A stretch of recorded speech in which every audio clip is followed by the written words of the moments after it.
I want you to be honest with yourself because so I've got a lot of people ever say that na alapụrụ ndị kidnappers supposedly arrest.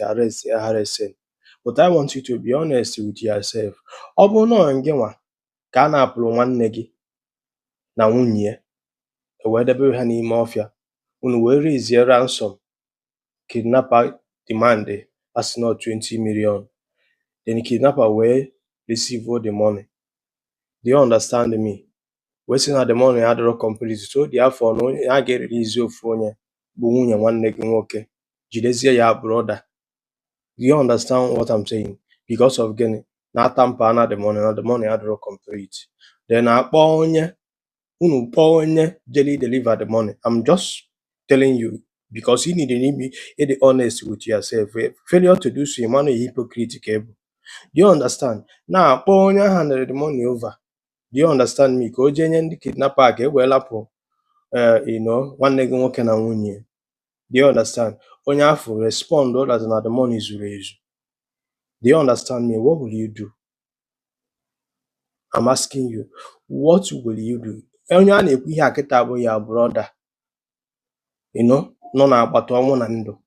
Because you see this country, Nigeria, a lot of us are just hypocrites. But we always blame the government.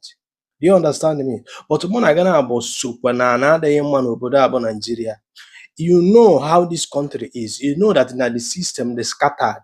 The system of this country is there is only if I get you earlier. Only obodo n'isi onwe ya.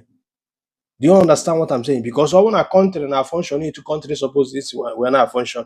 Kedu ife bụ na kidnapper ga-anọ na location na Nigeria bụrụ mmadụ ba ime ọfịa na-eme call na contact asị that na amalo ebe the person nọ an individual wee nwezie the gadget eji wee track that ndị na-apụrụ mmadụ.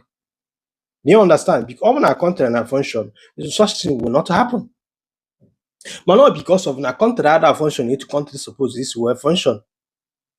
Na ọ bụ na gị nwa na-aka eji nwanne gị ị ga na-akọ ife ihe na-akọ na social media na alapụrụ kidnapper supposedly ije arrestzie ha arresting.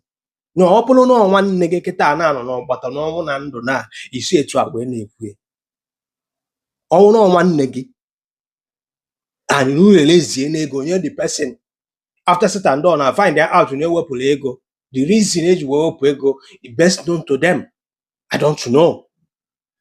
But ọ bụ na gị nọ na position na akịta na nwanne gị ka nọ n'ime ọfịa and up to today anụbere onye ya mara na ọ dị ndụ ka ọ nwụrụ anwụ ị ga-esi etu akịta isi ekwu na social media na-ekwu ya ndị Igbo so ya bụ eburu ozu onye ọzọ n'isi ọ dị ka ebu nkụ.